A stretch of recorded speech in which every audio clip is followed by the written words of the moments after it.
Y'all can also check it out on your phones. Perfect. All right. And yeah, there's going to be some folks hopefully jumping on. So we are getting ready to get going here with episode 2 of Life Can Be Like Summer Camp. I hope that y'all, I see us there. I think we're on.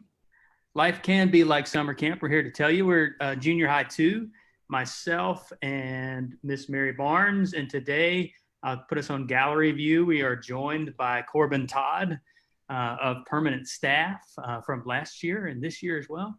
And we're very glad to have her. Just want to get us going by letting y'all know that today we're talking about community at camp. And so just to remind you, what we're trying to do here is think about the essential ingredients that would go into bringing camp into the world. So what is it about camp that we can take and try to put more of in the world? If you remember, yesterday we talked about the Reverend Chuck Culpepper, who was a hero and a friend and a mentor to all of us out at camp. And the thing that he always preached was to take what we've done out at camp, the friendships, the spirituality, and bring it into the world. So we're trying to do that by identifying some of the things that camp does for us. And the second thing we're going to talk about is community. And it's an essential part of camp because going out to camp alone, it's nice for about, an hour, but then it gets kind of old. You need other people out there. And so that's what we're going to talk about today. And it's really, at camp, it's a different kind of community because it's one that you get thrown into for about a week. You have your cabin that you stay with new people that you may not have ever met, and you have a whole, about 100 people usually that you're there with, some of which you know, some of which you've never met, and every week a new community comes into being. And by the end of the week, it's a really magical thing when everybody's coming together. So that's what we're going to talk about today. And I want to give Corban a chance to let us know who she is. What's up, Corban? Hey y'all, my name is Corban, and like CJ said, I was on permanent staff last year and am on permanent staff this year.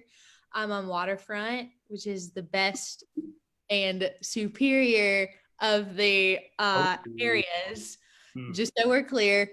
I hope that other guys are watching this.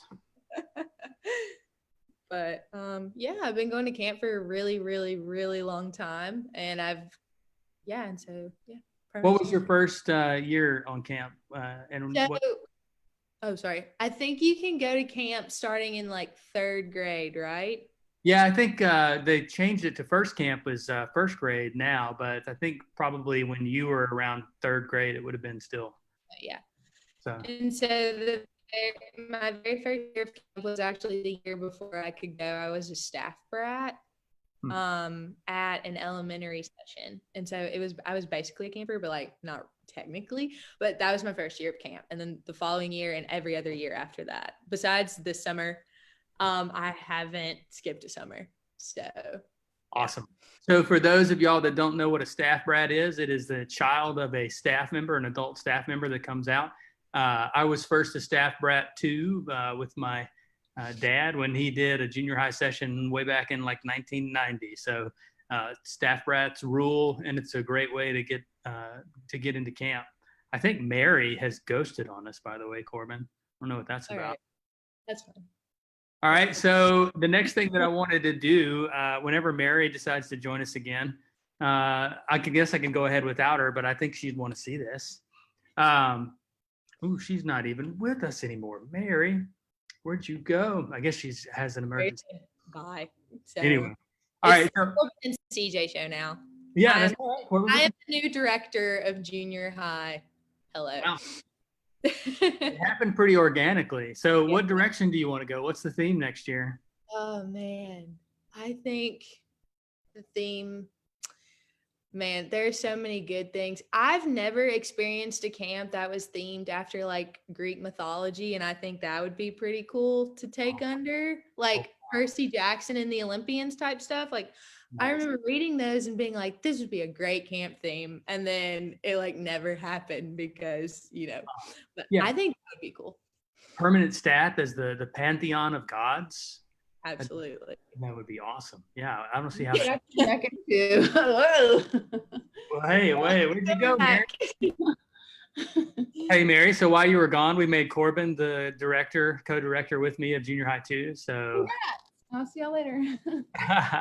We will fight to the death. No, not maybe near death. that was a little too easy for you to give away. All right, so I want to share my screen. Yesterday, Mary shared some camp pictures with us. I thought it was cool and a great idea. So, of course, I wanted to go get some of my pictures to share with y'all. I'm going to start way back in the way back here. If you give me a second, I'm going to start sharing, and I'm going to go to. Can y'all see it good here? Wow. All right. So this is an old timey pic here. This is I was probably around 5th or 6th grade. Chuck was my cabin dad. I think that's Charlie Christian there in the front. I know Graham McAlpin is over there, wherever you are, Graham. I hadn't seen you in a long time. And Chris Hanna is there in the front too. So some really awesome camp memories from those days. Got a Rolling Stones t-shirt in there. So yeah, days in the cabin. There's a community for you. And no, that's not the where I want to go right there. All right, so this is the next picture. And this has a young, this is probably around 2003 or 4. This has a young Beth Christian, and Neil Rosenblatt is there talking to folks there. Neil, we love you. I know that you're on Facebook, Neil. Hopefully you're tuned in to us and know about what we're doing. Love you, Neil. Love you, Beth. All right, so this is Leroy from Special Session, and you can probably spy Ollie Rencher there in the background. We always played softball as a way of gathering the community early on at Special Session, usually early in the week. Always a lot of fun. All right, so this is the permanent staff. One of the things that we did in community was to pretend that we were Green Day, the punk band. And so we played the entire Burnout album there as people ate dinner. And, what's more entertaining at dinner than a punk album? Lucky campers. Right, Lucky Camper. Yes. All right, so this is probably 2000. What is this? What year is it? Probably 2007. Okay, yeah. 2000. Yeah, so just a good camp picture from back then that I still had on my computer. Look at Brian Ponder over here. Last night, you see me in the pink shorts, white shirt. You're upside down doing a handstand. I should have known this. You're so good at handstands. I should have known this. So why would I challenge you to a handstand competition? Foolish. All right, so I see Sarah Shelby in there.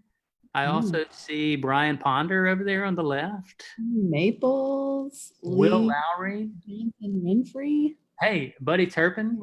I see my wife in there. Where? So look in the back right by Leah Beth and Buddy. And you see Richard Lawrence there too. Yeah. Lots of good people. Campus, the community of camp, full of great people. Here we go. All right, so I love this picture. So this is a picture of Joe Green relaxing in the lake in a very Joe Green way, like he's got his hat on. It just looks like the most comfortable thing that's ever happened, besides the fact that you're surrounded by lake water and who knows what. But yes, right? Just very contemplative picture there that I like. All right, so this is Gerald from Special Session. I love his guitar. I love that he sits most of the week as everybody else is doing what they're doing. He's just chilling, playing his music. So shout out to Gerald and all the wonderful things on his guitar. Shout out to the Meatloaf shout out on his guitar. Shout out to Meatloaf. Nice. All right, so this is just an example of the community gathered at camp before we were social distancing, and we're all gathered like sardines in the camp. Just this was when I was on a chaplain at camp in 2012. And so that's Graham Ford in there. There's Graham Ford. There he is. I see Graham Ford is watching too on the chat thread. So, Graham, there you are. This is a picture of Jordan Sachs after he lost some kind of bet and then lost his eyebrow. He doesn't look very happy about it there either, does he? All right. And you put a scary picture up there yesterday, Mary. So I thought I'd do the scary thing. This was like you remember the 7 game that we play? Seven sins that are all redeemed over the course of the game.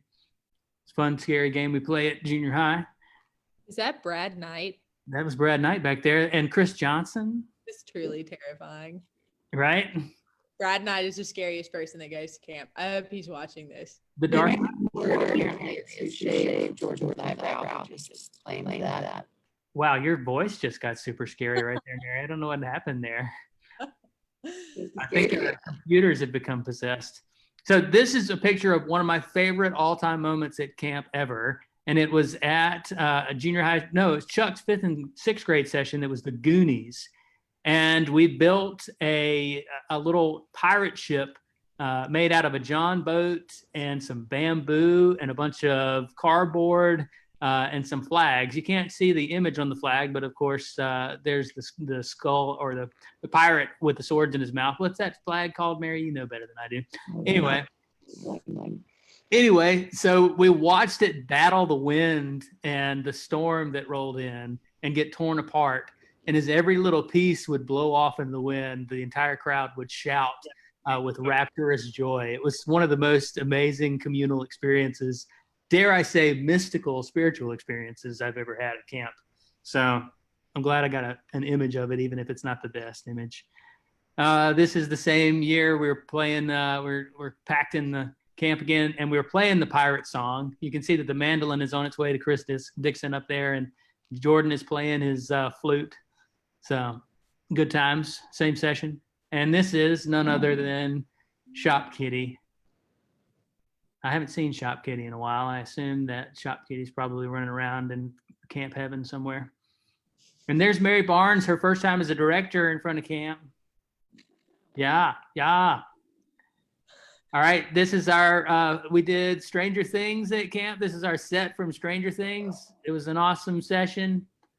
Wish we were out there again. This was the Demogorgon from Stranger Things that Travis Rogers made. He's a talented fellow. And this is the cast from Stranger Things with Buddy Turpin as the sheriff. And this is Jace sleeping during rest period. Jace, where are you at? This is Bloody Pickles that Mary was talking about last night. And this is my last image. And it is a picture of how I think church should be week in and week out. Church at camp. It's almost nothing better. So, all right, enough of that. Let's go to Corban. All right, Corban. What's up? Hey, listen, Corban, I just got a couple of questions for you about camp and community. Absolutely. So just wanted to know for you, what makes camp different than all other communities that you've been a part of? Still sharing your screen. I'm still sharing my screen. Oh no. Mary, you're the best. All right, Corban, let me ask the question again, just so nobody's confused. All right, but what is it about camp that's different from being in any other community? So I think the first thing that came to my head is that not only do I feel like I can be very like authentic and very like who I am, like me, whatever. But I feel like everybody kind of feels that. And so that kind of contributes to just like a sense of everyone is like very much themselves when they're at camp and very much like very authentic and like how they are and how they are like reactive like to you and to everybody else. And so I think that is probably what kind of separates it, because somehow over, however many years camp has been here, we've formed the idea of like, it doesn't matter who you are, like where you come from or what you do, like you come here and like we're all together. And I think that kind of contributes to that ideology. But also camp is like a very strange place. I feel like everyone can agree with me on that. And so when people are like doing all of these very interesting like games and things and skits, it feels very like you feel very comfortable with kind of like making a fool of yourself or like, doing like silly, like interesting things. And so I think that also kind of separates it, is like, not only are people very authentic, but they're not afraid to kind of do whatever. And And I feel like people definitely can get a sort of sense of community from that, is like how camp just is in general, but also just how you feel about yourself and how you like kind of exemplify that. So yeah, I think that's kind of I like that answer because it makes me think about the difference between that kind of community and like a school community, especially like when you move to junior high or something in a new building. And there's like all that pressure that you know is going to be there, and there's all the different social groups. And it's like there's almost an expectation that it's going to be difficult because you're going to have to find your way into one of those groups. Whereas, and so you might not even be who you really are because you're gonna try to be in one of those groups and sacrifice who you really are. But at camp, you know, it's a place where you don't have to do that from the outset, right? So that's a big difference. So I like that.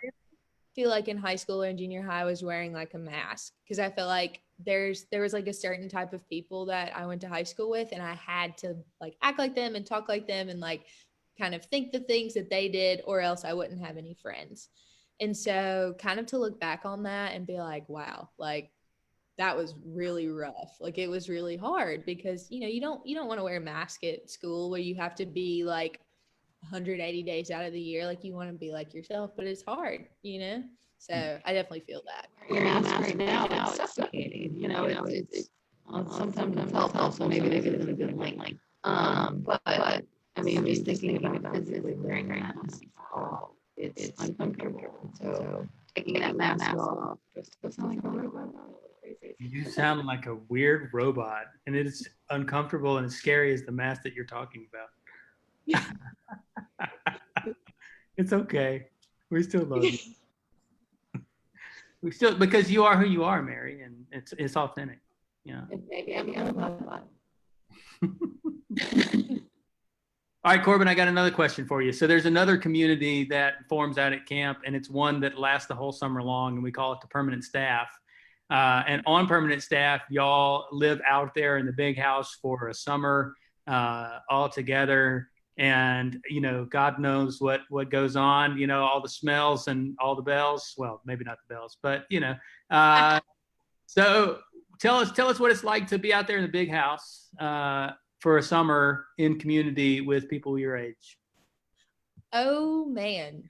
It is by far my favorite thing, like in the entire world. Like when I heard that camp was canceled, like I was very upset that I wouldn't be able to see like my favorite campers and counselors. But like probably number one was like, I'm not going to get to live with all my friends this summer. And so I think my favorite part about living in the house is that one, you're never ever bored. There's always someone doing something, like running to Sonic during like rest period, or like, getting lunch when everybody leaves to go home after a session. But like just even during the week, there's like always something to do, and there's always someone for you to like talk to. And so with living with like, I think there were 18 people, 17 people this summer. And so that's a lot of personalities. And I found that there was definitely like kind of someone for everyone. Like I feel like me and Jack Cottingham got along because we both have like very strong personalities. And so it was very fun to kind of like have someone who like gets you. But like everybody gets you, but like especially just like someone. And so but it's also a great thing because like they're all your friends and they like love you, but they're also very good about kind of keeping you in check, which I think is important in a community. Kind of being there for you when like it was really hot and I was like, I do not want a lifeguard today, or whenever I was like having like just like a rough day from like pure like exhaustion or something. But there's always someone to kind of check you and be like, are you good? Like, you're acting like this way, and like I just wanted to make sure you're okay. And so my favorite thing is just is probably like everyone being there like very unconditionally for you. That was probably my favorite thing. Like no matter like how many weeks we were out there, no matter how many days, like I always knew that like they had my back. And so that was like really cool. But also just like the insanity that goes on in the house. Like pranking is like a very real thing. And obviously, but So that was also really good, but also very interesting because you're always on your toes because you were like, something's going to happen. I can feel it. Like, Jonathan is after me today, like blah, blah, blah. So I think it was very fun, but it was also like, just like, it was 99% fun and like 1% like, I'm stressed out because I think something's going to be in my room when I get back to the big house. But I mean, so definitely living with 18 people is something that sounds a little like difficult, but is like probably my favorite thing that I've ever done. So Yeah. I feel like we could make a like real world show. I mean, real world maybe kind of old school. this would be the most perfect reality show in the entire world.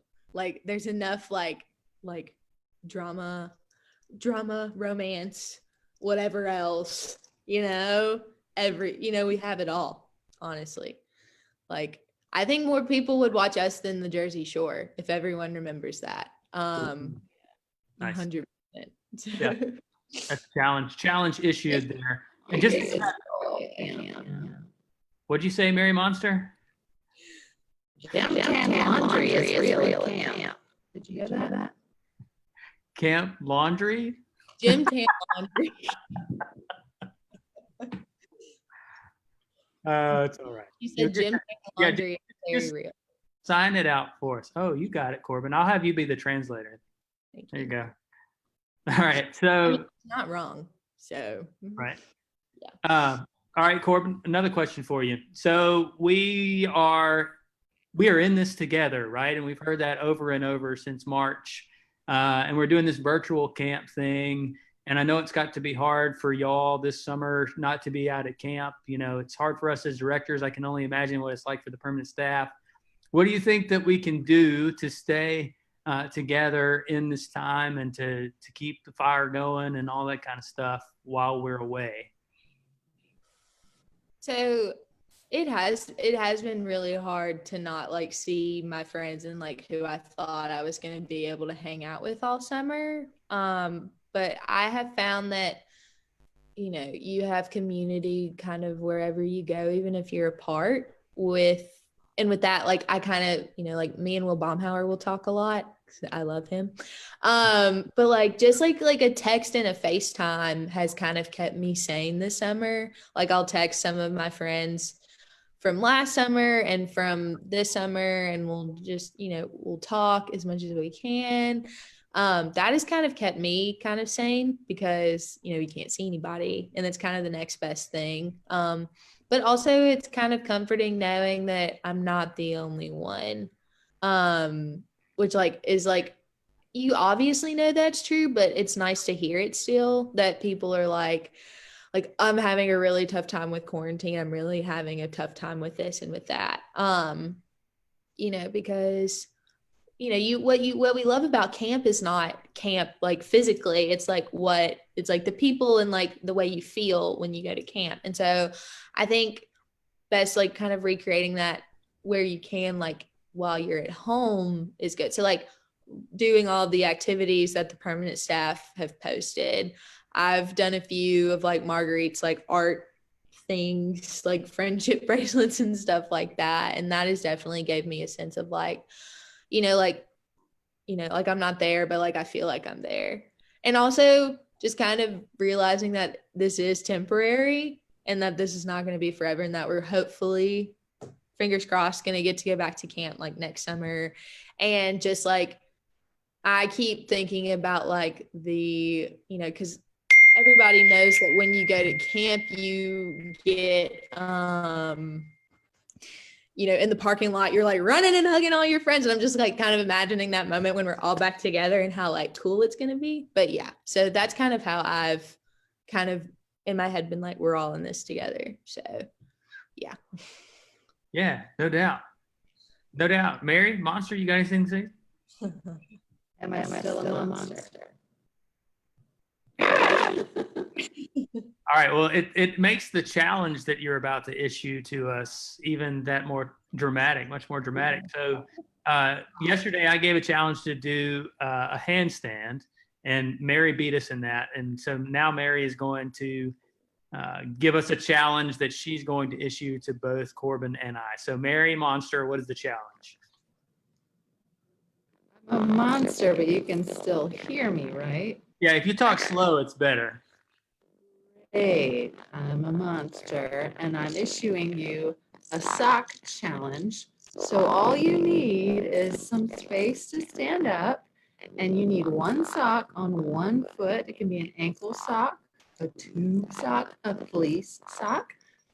What you're going to do, and I hope I sound ridiculous, is you're going to have to stay balanced on the one foot wearing the one sock. And while staying balanced and having the only thing touching the floor be the one socked foot, you have to remove the sock, stay balanced on your one sock, and put your sock back on while staying only balanced on that one socked foot. Nothing else can touch the ground. Clearly, I'm going to nail this. So make sure you have one sock. I'm going to move a little. Yeah. You know who you sound like? You sound like Princess Leia when she comes in as a bounty hunter on Return of the Jedi. That's what Nice. fans. All right, here we go. Let me back this up a little bit. Get set up. All right. Challenge. I have to keep backing up. Me too. Yeah. That's good. You don't need to see all of that. I would hear you. All right. Tell me when you're ready. One sock on. All right. All right, here we go. All right. So the only thing that can touch the floor is the one socked foot. So even if you lose balance, don't tap it with your other foot. Don't put your fingers down. Okay. So you remove the sock, staying balanced, only on one foot, put it back on, and then you can put your other foot down. Here we go, team. All right, I started with my left foot. I think I'm going to do my right.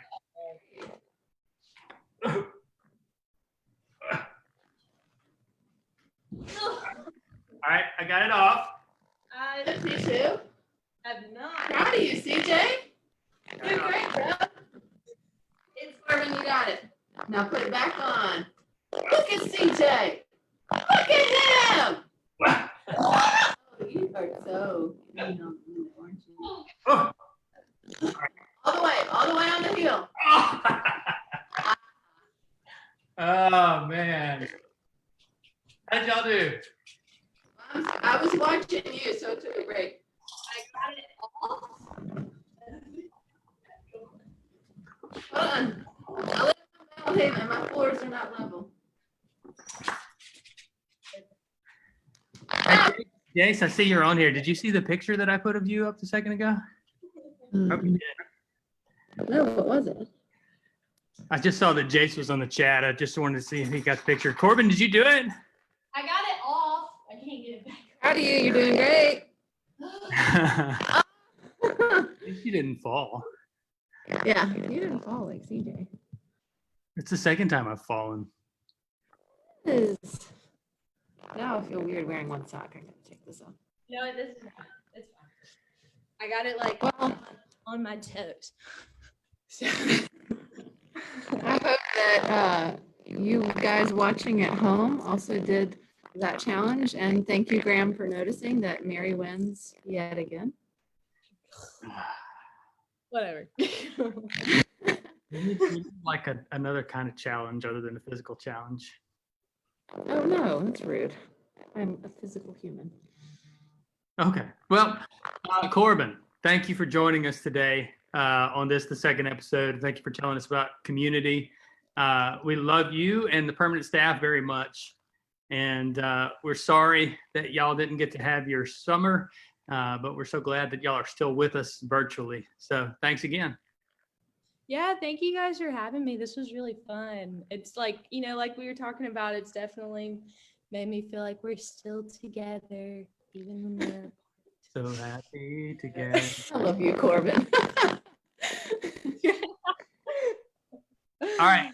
So I You too, think CJ. Well, thanks, Mary. I appreciate that. So we're gonna end this Zoom call and end the episode 2, and we'll see you again tomorrow. Thanks again, Corbin. Much love. Bye. Bye.